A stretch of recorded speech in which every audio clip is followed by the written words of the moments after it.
Hello everyone, in this video we will be briefly reviewing spinal cord injuries and adapted outdoor recreation. A spinal cord injury, or SCI, affects sensory and motor signal conduction across the lesion site.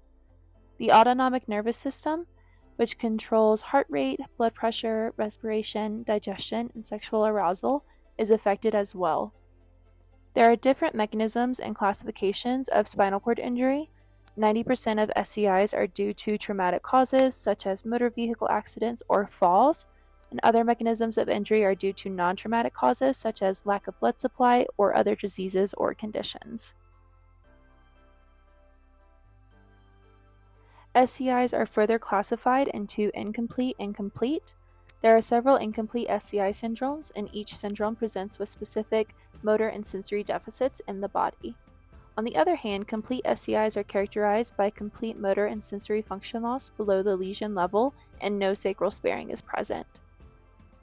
Complete SCIs are further identified into paraplegia and tetraplegia. Paraplegia occurs when the lower extremities present with motor and sensory loss, whereas tetraplegia affects all four extremities.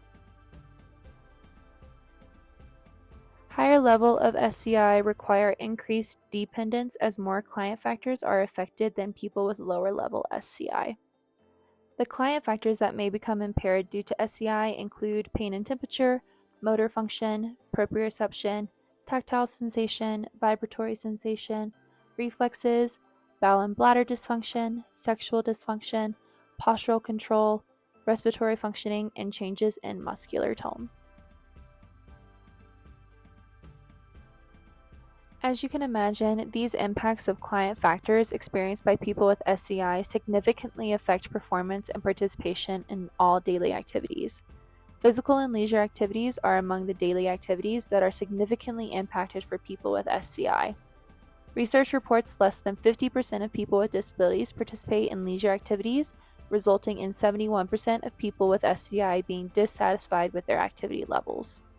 However, when people with SCI increase their participation in leisure activities, numerous positive psychological, social, and physical benefits are seen. Research also reports these benefits are amplified when leisure activities are performed outdoors.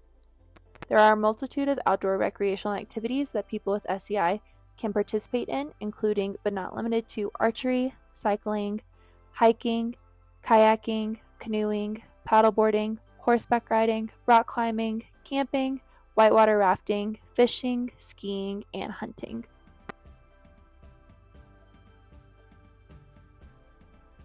This video series is going to focus on what participation looks like for cervical and thoracic level SCI in adapted archery, cycling, kayaking, and paddleboarding.